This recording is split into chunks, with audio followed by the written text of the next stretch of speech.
안녕하세요. 추상대 수학 6주차 강의를 시작하겠습니다.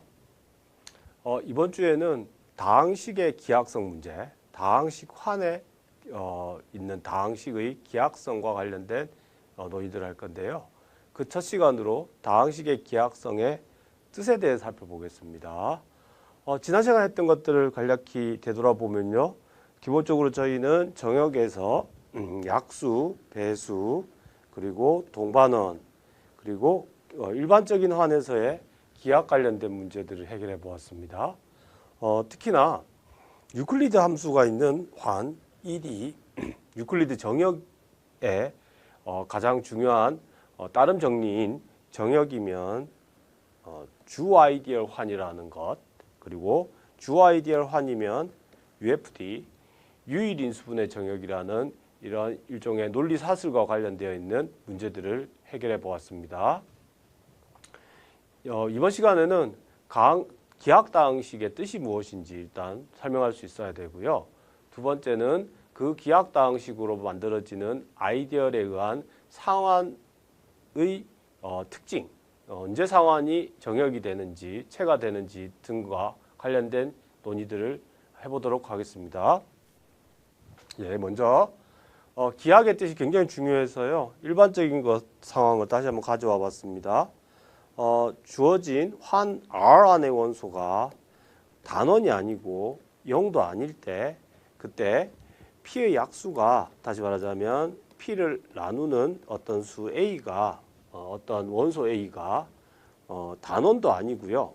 A가 단원도 아니고 또한 P의 동반원도 아니에요. 동반원이라는 말은 P를 A 곱하기 U 꼴인데 U가 단원이라는 이런 상황도 아닐 때, 이런 상황 단원도 아니고 동반원이 될 때 오직 그때만 P를 뭐라고 했냐면 기하기라고 했습니다.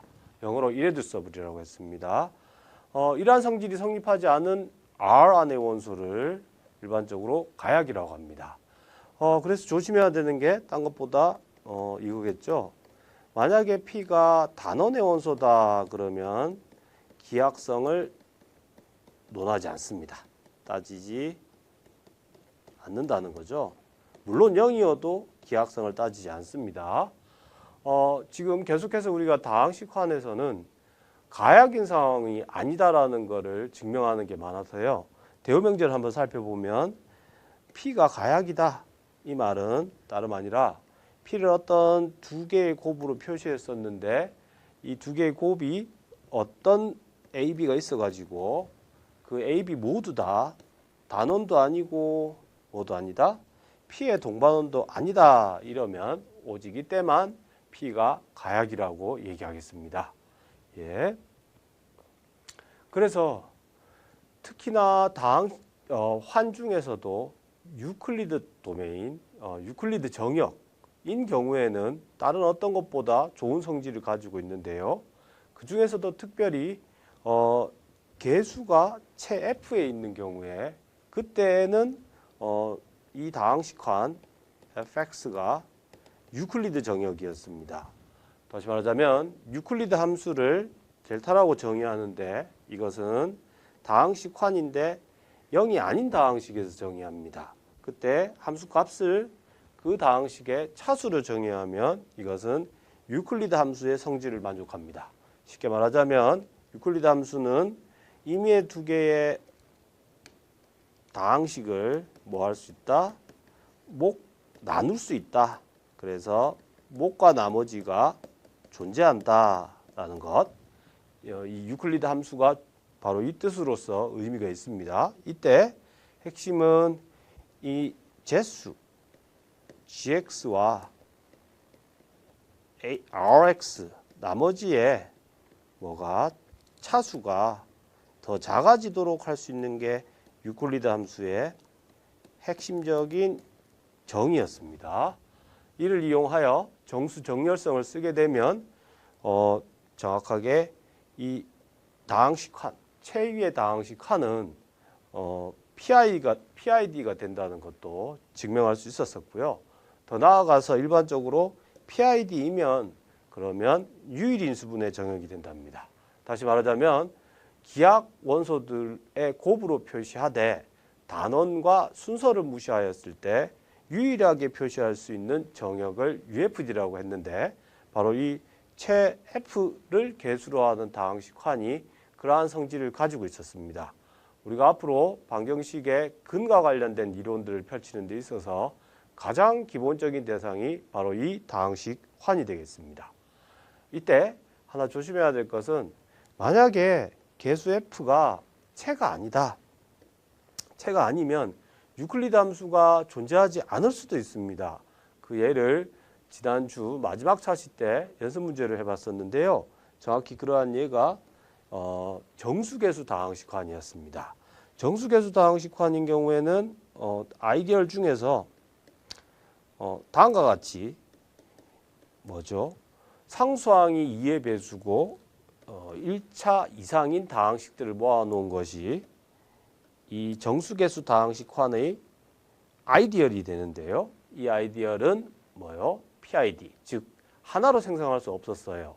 따라서 이 정수계수 다항식환이 유클리드 도메인이라면 모순이 되겠죠. 따라서 유클리드 함수가 존재하지 않는 대표적인 예도 우리가 살펴보았습니다. 그 다음에 일반적인 PID의 특징을 얘기를 해보겠습니다. 여전히 염두에 두고 있는 것은 최위의 다항식환을 염두에 두고 있어서 다시 한 번 더 복습을 해보겠습니다. 먼저 이 R이 환이 주 아이디얼 정역입니다. 그러니까 이미 아이디얼은 하나의 원소로 생성할 수 있습니다. 이때 만약에 어떤 원소인데 단원도 아니고 0이 아닌 것을 가지고 왔을 때요. 다음 조건들은 필요충분 관계에 있습니다. 첫째, 이 P가 R의 기하 원소이다 라는 말은 무엇을 임플라이 하냐면 정확하게 P로 생성되는 아이디얼이 바로 R에서 극대 아이디얼이라는 것입니다. 극대 아이디얼의 뜻이 뭐였냐면 이거였죠. P를 포함하고 있는 어떤 아이디얼인 R이 있다면 그러면 가능성은 이 I는 정확히 P와 같거나 or I는 R과 같다고 했습니다. 이러한 아이디어를 극대 아이디어라고 하는데 바로 R이 주 아이디어 정역이고 P가 R에서 기하 원소이면 그러면 이것은 극대 아이디어입니다. 이때 2에서 3으로 가는 경우가 핵심적인 얘기 중에 하나인데요. 바로 그때 이 P로 생성되는 아이디어에 의한 상환, 다시 말하자면 잉여류들을 생각하면요. 셋으로서는 이렇게 써지겠죠. R in the R. 인 이러한 상환이 정확히 체가 된다는 겁니다. 즉 다시 말하자면 이 상환의 단원은 다름 아니라 이거 전체인데 0이 아닌 거죠. 0 더하기 P를 제외한 모든 것들이 단원이 될 때 바로 그때를 체라고 했었죠. 그랬을 때뿐만 아니라 이제 과정이 좀 더 있었는데요. 우리에게 앞으로 필요한 건 이 과정이라서 3에서 1로 다시 기하원인 것까지 설명할 수 있습니다. 물론 3에서 R이 P에서 정역이라는 것 보이고요.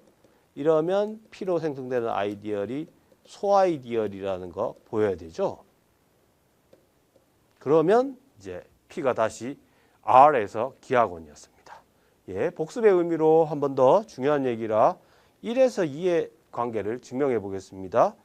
P를 포함하고 있는 어떤 R의 아이디어를 I라고 합시다. 그럴 때 R은 지금 PID예요. 그래서 I는 어떤 A로 생성되는 꼴이죠. 그러면 포함 관계에 의해서 기호를 다시 쓰면 A는 P의 약수가 된답니다. 근데 P가 기하원이니까 약수로서 될 수 있는 거는 P의 동반원이 되거나 아니면 이 A가 단원이 되는 겁니다. 만약에 A가 P의 동반원이다 그러면 우리가 아이디얼은 똑같은 거라고 그랬었죠. 두 번째, 만약에 A가 단원이에요. A가 UR에 있어요. 이렇게 되면은 정확하게 1이 A 안에 있게 되죠. 그렇게 되면 이미 R을 곱해도 들어가니까 R은 A가 되겠습니다. 다시 말해서 두 가지 상황밖에 안 일어난다는 거죠. 이런 I가 있게 되면요. 그러므로 따라서 P로 생성되는 아이디얼은 극대 아이디얼이 되겠습니다. 극대 아이디얼이면 상환은 체가 되겠습니다. 예, 기억해 둡시다. 예, 그 다음 앞에서 배웠던 것 중에서 유클리드 정역, 유클리드 함수가 있는 정역에서의 특징 중에 하나가 유클리드 호재법이었습니다. 즉 다시 말하자면 두 개의 원소가 유클리드 정역에 있을 때 두 개로 생성되는 아이디얼은 다름 아니라 두 개의 GCD로 표현된다는 거죠. 물론 두 개의 아이디얼의 교집합은 L인데 L은 뭐냐면 LCM으로 표현된다고 했어요. 이럴 때 GCD를 알면 LCM은 자동으로 나오니까요. 이 GCD를 구하는 요령이 있다는 겁니다. 어떨 때? 유클리드 정역일 때요. 유클리드 정역일 때 방법이 있다. 바로 이것이 유클리드 호재법이라고 했습니다. 더 나아가서요. 사실은 배주등식이 이제 앞으로 종종 등장하게 될 건데요. 배주등식은 여기에서 한 발짝 더 나아가서요. 다음과 같이 유클리드 정역에서 그 최대 공역 원이 D라고 하면 그러면 A를 S배하고 B를 T배 했을 때 D가 되는 어떤 S와 T가 R 안에 있다는 얘기입니다. 예. 그러한 S와 T를 찾는 방법은 뭐였죠? 정확하게 연분수 방법이었죠. 예. 그래서 이러한 방법을 소위 말해서 배주등식이라고 하고 연분수 방법으로 우리가 고민했습니다. 특별히 만약에 T가 단원이에요. 극단적으로 1이라고 해봅시다. 그럴 때는 A를 S배하고 B를 T배 했을 때 1이 되도록 하는 어떤 ST가 R 안에 존재한다는 겁니다. 이러한 S와 T를 찾는 건 여전히 연분수 방법으로 찾을 수 있습니다. 바로 이 부분이 앞으로 체를 확장해 나가는 과정에서 필수적으로 쓰이는 것 중에 하나라서 다시 한 번 더 우리 기억하자는 의미에서 가지고 와봤습니다. 예. 그럼 이제 우리가 직접적으로 다항식에서의 기하의 뜻을 한번 살펴보겠습니다. 먼저 개수는 체 F에서 가지고 옵니다. 그런 다항식이 있어가지고 그 다항식의 차수가 1 이상이에요. 차수가 0이면 그러면 PX는 상수죠. 예. 물론 0다항식은 차수를 마이너스 바운드로 정의했으니까 도낸 거죠. 예. 그러므로 이럴 때 0이면은 C이고 C는 뭐예요? 단원이죠. 따라서 이것에 대해서 기하성을 논할 필요가 없습니다. 그러므로 가정을 차수가 1 이상이라고 했을 때 바로 1 이상의 약수가 뭐요? 단원이거나 아니면 단원 곱하기 바로 그 다항식, 즉 동반원인 거죠. 동반원. 약수가 이런 꼴밖에 없으면 기하원이라고 했었죠. 그럴 때 우리 표현은 이제 이 다항식 PX를 체F2에서의 기하다항식이라고 해서 기하원이라는 표현보다 조금 더 강조해서 말하겠습니다. 예, 이럴 때 반대로 이제 바로 이 다항식이 어떤 다항식이 가약이라는 말도 한 번 더 읊어보면요. 가약이라는 뜻은 fx를 정확히 두 개의 다항식으로 분해할 수 있는데 그 분해된 다항식의 차수가 1 이상으로 분해된다는 얘기입니다. 다시 말하자면 이 두 개 다 뭐가 아니라는 거죠? 단원도 아니고 fx의 동반원도 아니게끔 그렇게 분해할 수 있는 상황이면 뭐라고 하자고요? fx를 본래 가약원이라고 하는데 여기서는 다항식을 강조해서 가약 다항식이라고 말하겠습니다. 예. 그러므로 지금부터의 논의는 어떻게 보면 다항식의 차수가 2 이상인 경우들의 논의라고 봐도 좋습니다. 개수가 체일 때는요. 예를 들면요. 이런 예가 있습니다.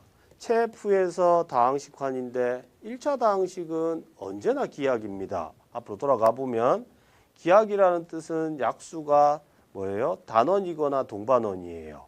그래서 실제로 fx가 ax 플러스 b꼴이라고 합시다. 그랬을 때 이것의 약수 gx, hx를 생각했을 때 차수를 생각해 보면 g의 차수나 h의 차수나 0 또는 1이 되겠습니다.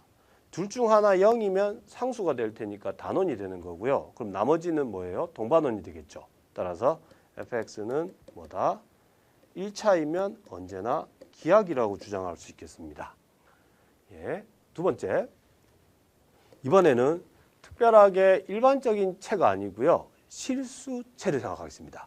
실수체의 다항식환에서는 홀수 차수 다항식은 항상 가약이랍니다. 다시 말하자면 fx를 gx 곱하기 hx인데 어떤 gx, hx를 뭐요? 실수계수 다항식에서 가지고 올 수 있는 거예요. 어떤 거냐면 각각의 차수가 뭐 이상이도록요? g와 h가 1 이상이도록요. 예, 그래서 여기에서도 의미를 명확히 하려면 홀수인데 3 이상의 홀수예요. 제 의미가 명확해집니다. 그랬을 때 1 이상으로 쪼갤 수 있다는 얘기죠. 그런데 이게 홀수 차수 다항식의 특징 중에 하나가 뭐냐면 이것은 항상 뭐가 있어요? 실근이 존재하죠. 이런 형태로 그려지거나 이런 형태로 그려지니까요. 사이값 정리에 따라 그렇죠. 그러므로 따라서 정확히 gx 또는 hx는 바로 그 실근을 알파라고 하면 알파를 근으로 갖게 되죠. 예. 그러므로 따라서 1 이상인 게 꼭 있게 되는 거죠. 예. 그 다음에요. 세 번째 거요. 복소수 환에서는요. 복소수를 개수로 하는 환 CX에서는 임의의 2차 다항식은 항상 가약입니다. 이건 다름 아니라 복소수 범위 내에서 임의의 복소계수 방정식의 근이 존재한다는 거죠. 뭐죠? 정확하게 명제 이름이 대수학의 기본 정리에 의해서 더 낮은 차수로 분해할 수 있기 때문에 따라서 복소계수 다항식 환에서 차수가 2 이상이면 가약이 되겠습니다. 하나 조심해야 될 것 중에 하나가요. 지금 우리가 생각하는 것들은 소위 말해서 다항식을 생각하고 있는 겁니다. 이 다항식은 다항함수하고는 차이가 납니다. 즉 우리가 다항식이라고 하면 다항식환의 원소를 뜻하는 거고요. 원소로서 우리가 다항함수라고 하면은 바로 이 체에서 같은 체로 가는 함수인데요. 어떤 함수냐면 함수값 a를 대입하면 그 함수값을 x는 a를 대입하는 것을 다항함수라고 합니다. 이때 다항식은 다른 다항식이에요. 다시 말하자면 여기에서 봤을 때 원소로서는 다른 거지만 함수로는 같은 함수가 될 수 있습니다. 바로 이런 문제 때문에 우리가 용어에 있어서 조심해 줘야 됩니다. 예를 들자면 지금 fx를 요걸로 gx를 요걸로 정의해요. 그러면 최고차항이 4하고 3이니까 z3를 개수로 하는 다항식 환에서는 차수가 다르니 다른 원소가 되겠죠. 그렇지만 함수값을 조사해 보면요. 0을 대입하면 1이에요. 여기에 0을 대입하면 1이 되죠. 자, 1을 대입해도 0이에요. 여기에 1을 대입해도 0이에요.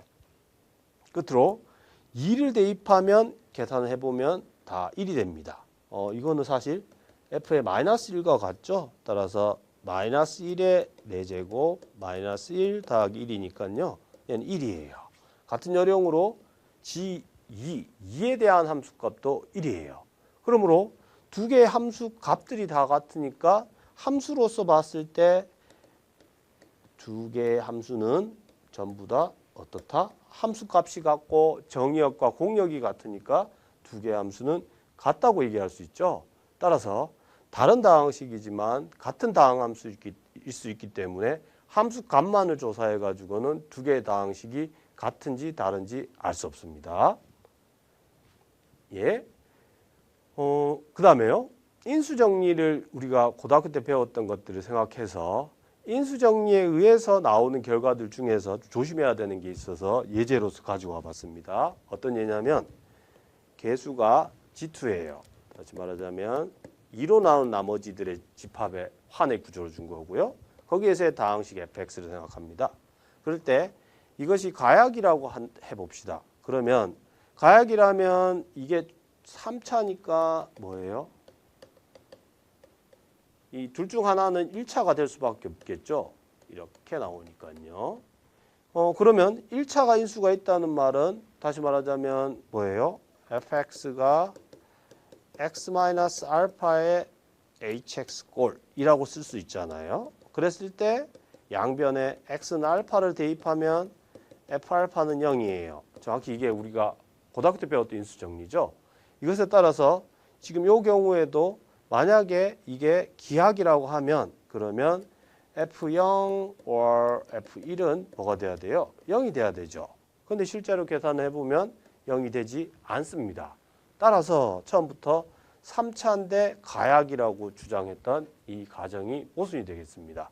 그러므로 3차인 경우에는 이와 같이 인수정리를 쓰면 가약인지 아닌지 확인할 수 있는 길이 있긴 합니다. 그렇지만 4차일 때는 그런 얘기를 할 수가 없어요.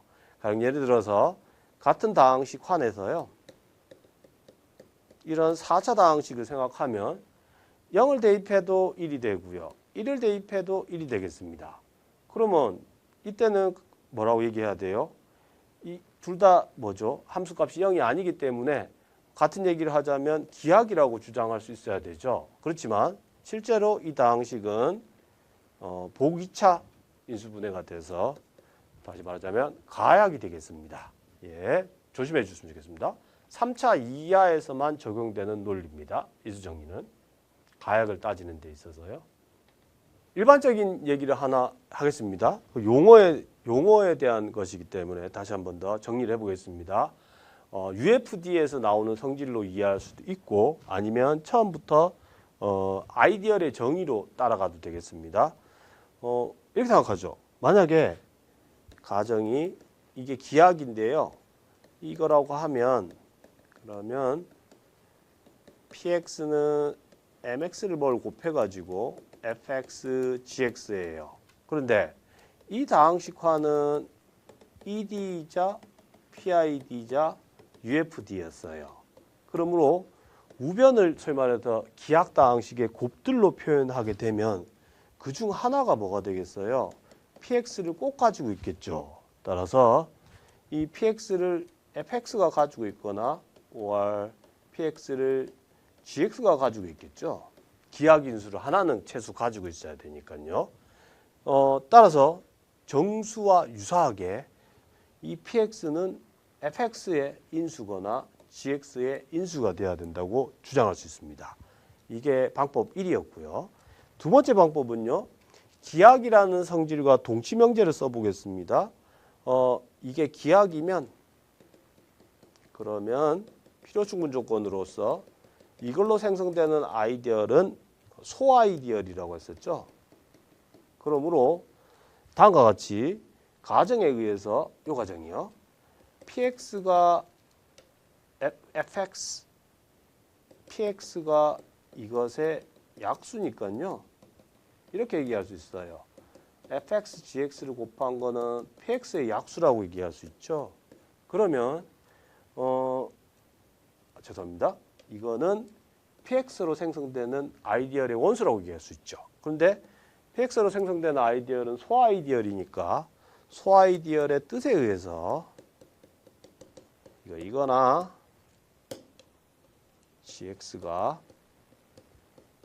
이랍니다. 다시 용어의 뜻에 의해서 어떻게 얘기할 수 있냐면 px는 fx의 약수 or px는 gx의 약수라고 얘기할 수 있습니다. 예.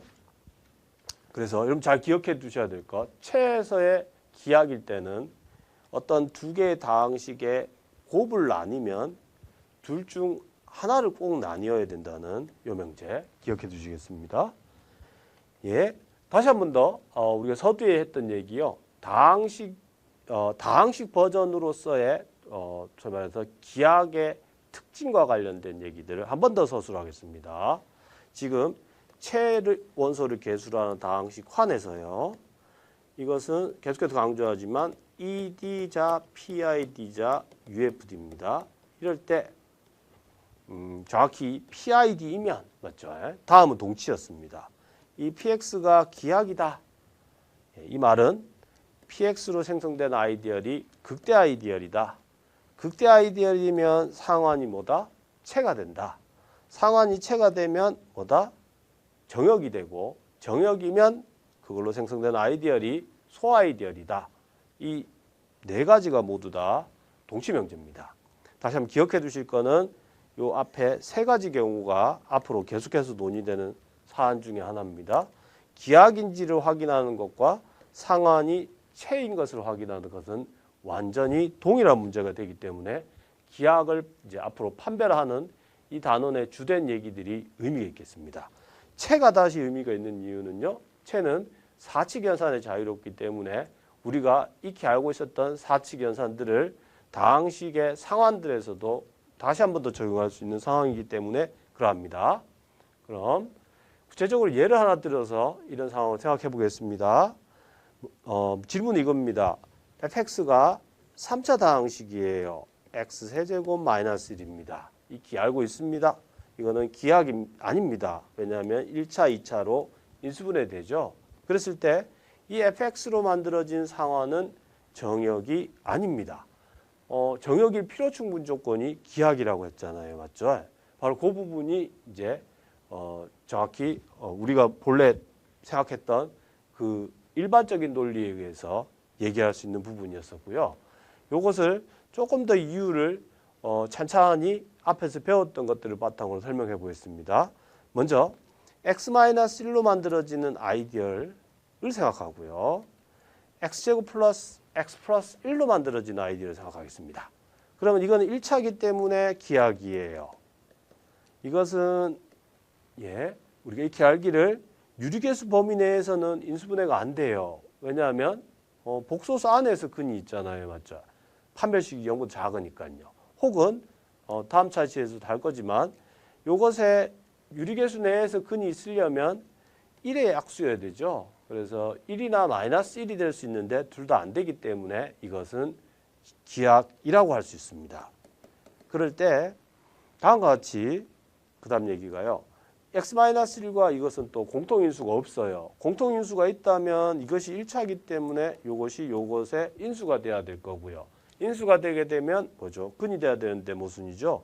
따라서 공통인수가 없으니까 우리가 할 수 있는 얘기가 뭐냐면 x-1에다가 어떤 다항식을 더하고 x제곱 플러스 x 플러스 1에다가 어떤 다항식을 곱하면 그게 단원인 1이 된대요. 단원인 1이 되게 되면 I 더하기 J는 전체가 될 수밖에 없죠.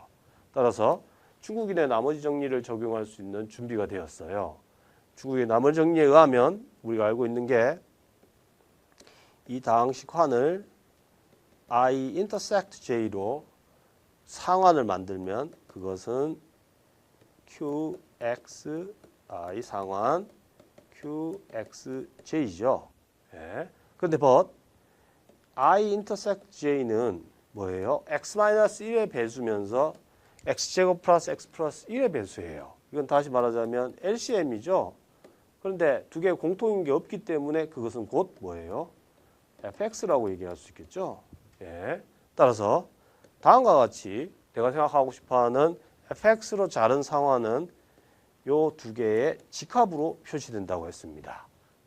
근데 요 i나 j가 뭐예요? 기하이기 때문에 이 모두 다 뭐예요? 체라고 주장할 수 있습니다. 맞죠? 근데 체의 직합은 일반적으로 정역도 되지 못합니다. 왜냐하면 여기서의 항등원을 1, 여기서의 항등원을 덧셈에다 0을 가져오고요. 반대로 0, 1로 뒤에 것의 항등원, 곱셈에 대한 항등원, 앞에 것의 덧셈에 대한 항등원 가지고 와서 곱하게 되면 직접의 연산이기 때문에 0,0이잖아요. 이건 두 개가 뭐예요? 0이 아니죠. 따라서 0이 아닌 것을 곱했는데 0이 되는 상황이니까 정역이 안 되는 거죠. 물론 이때 1, 0은 표현 기호상 여기 안에 있는 것으로 곱셈에 대한 항등원이기 때문에 정확한 표현은 요거겠죠. 1 더하기 i 0 더하기 j가 이것의 정확한 표현이 되겠습니다. 여기도 마찬가지로 0 더하기 i 1 더하기 j라고 써주는 게 정확한 표현이 되겠죠. 예, 어쨌든 바로 이것은 정역이 되지 못합니다. 예, 이와 같이 앞에서 배웠던 것 중에서 중국인의 나머지 정리를 활용해서 생각해 볼 수 있는 게 첫 번째 방법이었고요. 두 번째 거는요. 기본적으로 우리가 다항식의 나머지 정리였잖아요. 유클리드 정역이니까 실제로 이 상환의 원소들은 어떻게 써지냐면 여기에 있는 원소들 아무거나 가지고 오면요. 그러면 이 gx를 fx로 나눌 수 있다고 했었죠. 그랬을 때 몫이 있고 나머지가 있습니다. 이때 이 rx의 차수는 뭐예요? fx의 차수보다 작아요. 따라서 여기에 있는 원소들을 쓸 때 본래 처음에는 이렇게 써야 되는데요. 잉여류로서. 그런데 그럴 필요가 없이 그냥 다음과 같이 rx 플러스 fx라고 써도 된답니다. 이 rx가 어떤 특징이 있냐면 이런 특징이 있도록요. 그렇죠? 예. 그럴 때 이때 지금 이것이 정역이 아닌 걸 보일 건데요. 차수가 더 낮은 x-1을 가지고 오고요. x 플러스 1을 가지고 와요. 대표원을요. 그러면 이것보다는 차수가 낮으니까 당연히 의미 있는 두 개의 원소죠. 물론 이것들은 0이 아니에요. 0이라고 한다면 그 말은 다시 말하자면 얘가 여기에 들어가야 돼요. 이 말은 다시 말하자면 fx는 x-1의 약수여야 되죠. 말이 안 되죠. 왜냐하면 fx의 차수는 3이잖아요.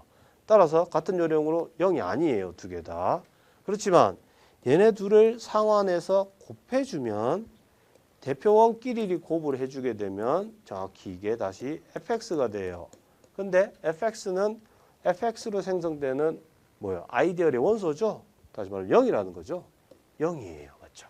상환해서. 0이 아닌 원소 두 개를 곱했더니만 0이 되는 상황이 나오니까 정역이 아니라고 얘기할 수 있겠습니다. 예, 이번 시간에는 일반적인 환에서의 기하의 뜻을 가지고 와서 기하다항식의 뜻을 살펴봤습니다. 기하다항식이란 그것의 약수가 단원이거나 동반원인 거죠. 가약이라는 뜻을 기억해 두시면 더 편합니다. 가약다항식이란 주어진 다항식보다 더 낮은 차수의 다항식의 곱셈으로 표현할 수 있을 때 가약다항식이라고 했습니다. 두 번째는 기하다항식일 때와 아닐 때의 차이인데 기하다항식일 때는 그것의 상환이 체가 되고 체가 되면 바로 기하다항식이었습니다. 만약에 가약인 상황에서는 그것의 상황은 정역조차 되지 못한 예도 살펴보았습니다. 예, 다음 차시에서는요. 조금 더 실질적으로 우리가 기하 가약이 굉장히 중요한 문제라서 정수계수 다항식 중에서 기하다항식에 관한 걸 살펴볼 건데요. 그 중에서도 중요한 도움정리인 가우스의 도움정리하고 실질적으로 특별한 계수를 갖는 경우에 정수계수 기하다항식이 유리수 다항식 환에서 기하인지 아닌지를 확인해 볼 수 있는 아인슈타인 판정법을 공부해 보도록 하겠습니다. 예, 오늘 수업은 여기까지입니다. 감사합니다.